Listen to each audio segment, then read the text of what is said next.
Best health packages up to 80% discount. Tirumala Diagnostics.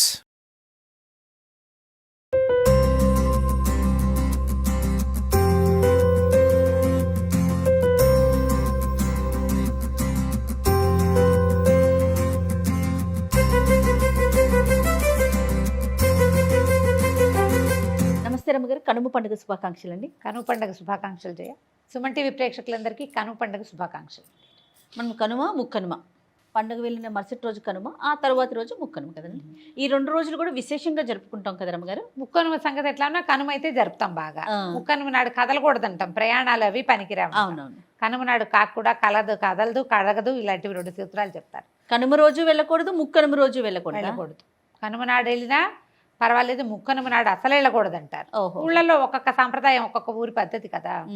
అయితే కనుమ పండుగ, ఈ కనుమ నాడు ఏంటంటే సంక్రమణం అప్పుడు, భోగి సంక్రమణ మధ్యకాలంలోనే త్రివిక్రమావతారం జరిగిందని, వామనుడు బలిచక్రవర్తి దగ్గర దానం తీసుకున్నాడని, భూమి ఆకాశాలు తన 2 పాదాలతో ఆక్రమించాడని, తర్వాత 3వ పాదం ఎక్కడ పెట్టమంటావు అని అడిగితే మన బలిచక్రవర్తి నెత్తి మీద పెట్టాడని చెప్తారు.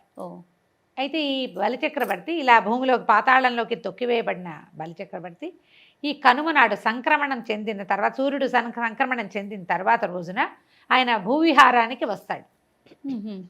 భూమండలం అంతా ఆయనది. అదేలేండి. ఇప్పుడు భూమిని వామనుడికి దానం ఇచ్చేశాడు, భగవంతుడికి ఇచ్చేశాడు దానం. ఈ తను దానం చేసినది ఎలా ఉందో చూడటం కోసం ఆయన వస్తాడని చెప్తారు.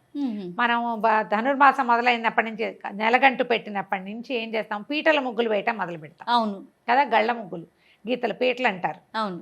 ఎవరి ప్రాంతాన్ని బట్టి వాళ్ళు, కానీ ఖచ్చితంగా పేడకల్లాపి, ఆవు పేడతోటి కళ్ళాపి చల్లటం, పెద్ద పెద్ద ముగ్గులు వేయటం, అవకాశం ఉన్న వాళ్ళు గొబ్బిళ్ళు పెట్టుకోవటం, రకరకాల ముగ్గులు, రోజుకో ముగ్గు చొప్పును కూడా వేస్తారు. ఈ రోజున ఏం చేస్తారు, సంక్రమణం రోజున కూడా పెద్ద పెద్ద పీటల ముగ్గులే వేసుకుని ఇవాళ రథమ ముగ్గు వేస్తారు. ఈ రథం ముగ్గు ఏం చేస్తారు, తూర్పు నుంచి పడమరకి ప్రయాణం చేస్తున్నట్టుగా తాడు అటువైపు వేస్తారన్నమాట, తూర్పు పడమరలకు వేస్తారు. అవునండి. ఒక రథం ఎక్కి దిగి, బలిచక్రవర్తి 2వ రథం ఎక్కి దిగి మన ఇళ్ల వైపు ప్రయాణం చేసి వస్తాడని, తను వదిలేసినటువంటి భూమి యొక్క పంటలు ఎలా ఉన్నాయి, భోగభాగ్యాలు ఎట్లా ఉన్నాయి, పాడి పంటలు సక్రమంగా ఉన్నాయా లేదా అని చెప్పి ఆయన వస్తాడు, భూవిహారానికి వస్తాడు అని చెప్పి ఈ రోజున మనం రథం ముగ్గులు వేసుకుంటాం. ఓకే. పండగ రోజున పొంగల్ చేసుకోవటం, చక్కెర పొంగల్ చేసుకోవటం, ఆ విధానంగా చేసుకుంటాం. కనుమనాడు తప్పకుండా గారెలు తినాలని చెప్తారు. కనుమనాడు మినుము తినాలి అని, కనుమనాడు గారెలు చేసుకోవటము. తర్వాత ఏమో మన అక్కడి నుంచి బసవన్నని గౌరవించడం. ఈ రోజునే భగవంతుడు పరమేశ్వరుడు రైతుల కోసం నందీశ్వరుని భూలోకానికి పంపించాడని చెప్తారు. అందుకని తప్పకుండా బసవన్నలని, ఎడ్లని, గిత్తలని చక్కగా స్నానం చేయించి, అలంకరించి బసవేశ్వరుడుగా, ఏమన్నా మన నందీశ్వరుడుగా పూజించి, తర్వాత ఈ ఎడ్ల పందాలు అవి చేస్తారు. కొమ్ములకి రంగేయటము, బంతిపూల దండలు చుట్టటము, తినిపించటం, గారెలుండి తినిపించే పద్ధతి కూడా ఉంది. మినపప్పు నానబెట్టిన మినుముని తినిపిస్తారు. ఒక్కొక్క ప్రాంతాల్లో ఒక్కో రాగా ఉంటుంది. ఈ కోడి పందాలు, రకరకాల పందాలు వేసుకునే వాళ్ళు వీళ్ళు ఇది చేసుకుంటారు. కానీ మామూలు రెగ్యులర్ పూజా విధానమే మనం ఈ మినుము దానం చేయటం కూడా, పంచుకోవటం. మినపప్పు మనం గారెలో వాళ్ళలో ఏదో చేసుకుని, దీపగారెలో బెల్లం గారెలు చేసుకుంటాం కదా, స్నేహితులు ఇళ్ళకి పంపించడం మంచిది. ఓకే. దాన ప్రక్రియ ఒక రకంగా. కోట్లకి, రోడ్ల మీద కనపడే ఆవులకి అన్నిటికీ కూడా మినపప్పు నానబెట్టి, పొట్టు తీయని పప్పు అయితే మంచిది. ఓహో. పొట్టుపప్పు అయితే ఆ పప్పుని అలాగే నానబెట్టింది ఒక దోసెడు పెట్టడం, వడ్లు అవి దానం చేయటం. పాతకాలంలో ఏం చేసేవాళ్ళు, పల్లెటూళ్ళలో ఈ వడ్ల కంకులు ఇవన్నీ వేళ్లాడేసేవాళ్ళు, పక్షుల కోసం వేళ్లాడేసేవాళ్ళు. ఇంతంత కంకులు చేయటం, ఇట్లా కట్టకట్టడము, ఓ చోట పెడితే అక్కడి నుంచి పక్షులు గింజలు వలుచుకుని తింటూ ఉండేవి. వడ్లు దానం చేయటం, ఎవరైనా వస్తే ఓ గుప్పెడు వడ్లు దానం చేయటం. గుప్పెడు అంటే ఇన్ని వస్తాయి, దోసెడు వస్తారు. ఇట్లా దోసెలతోటి దాన ప్రక్రియ.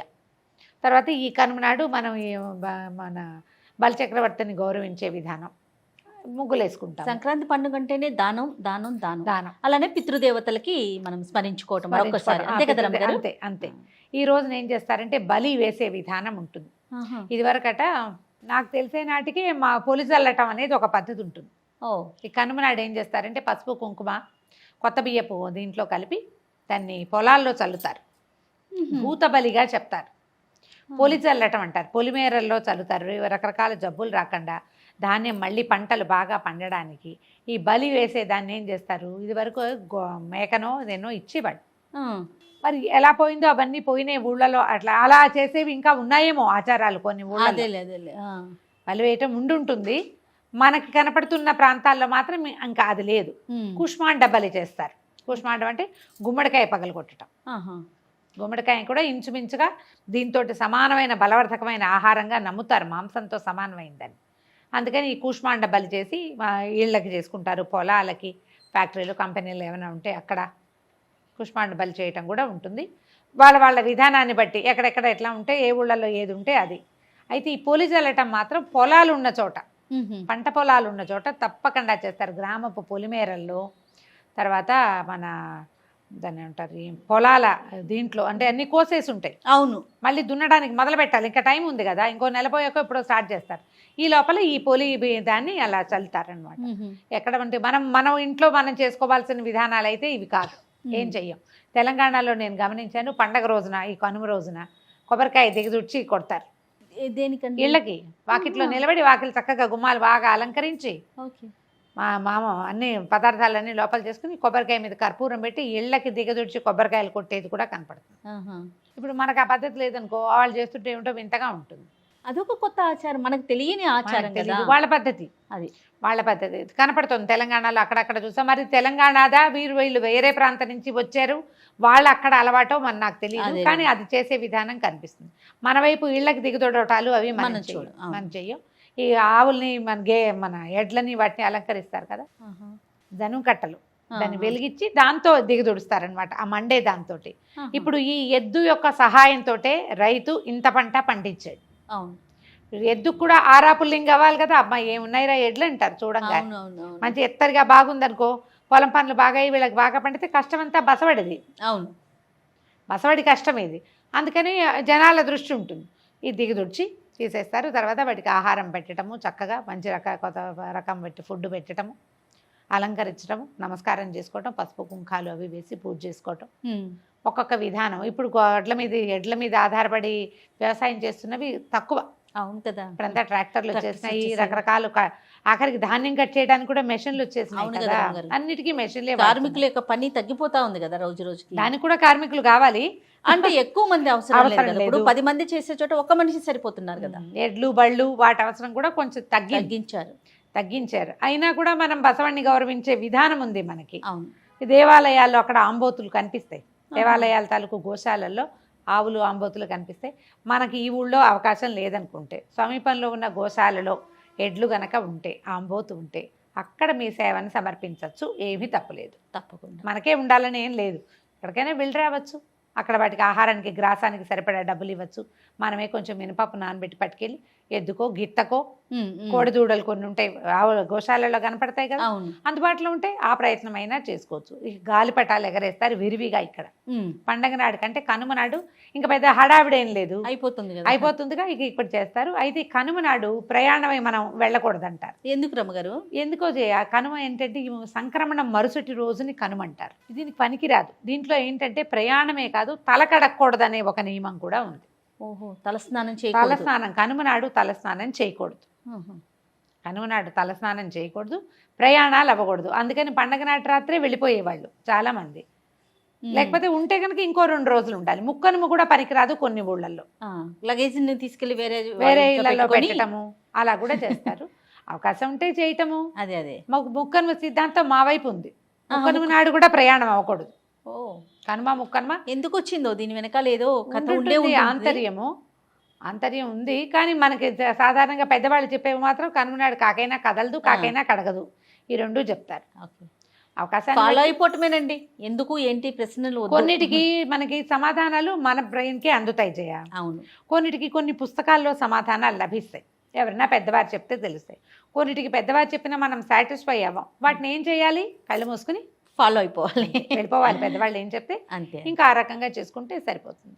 ఇక ఈ పండగ 3 రోజులు విశేషంగా చేశాం కదా, బలిచక్రవర్తి వస్తాడని. ఈ కూష్మాండ బలి కూడా పొద్దుటిపూట చేసుకునే వాళ్ళు కూడా ఉంటారు. ఈ మన గొడ్లశాలలు, గోశాలల్లో, తర్వాత పంట ధాన్యం ఎక్కడైతే మనం నిల్వ చేసుకుంటామో అక్కడికి కూడా వచ్చి చూస్తాడు కదా. అవును, అందుకని అక్కడ కూడా కూష్మాండ బలి చేస్తారు. కోళ్ళు మేకలు ఇచ్చేవాళ్ళు కూడా ఉన్నారు కొన్ని ఊళ్ళల్లో. అవును. మనకు అవసరమైనవి లేవు కదా, ఇళ్లలో మామూలుగా పండగ చేసుకునే వాళ్ళకి ఈ రోజున తప్పకుండా మినపప్పు నానబెట్టి వడలో గారెలో ఏవో ఒకటి వేయండి. ఇడ్లీ దోశ వేసుకుంటాం మేమంటే అది కూడా మీ ఇష్టమే, కానీ వాటిని దేవుళ్ళకి పెట్టం మనం. అవును. నివేదన పెట్టేవి గారెలే పెట్టుకుంటాం. అవును.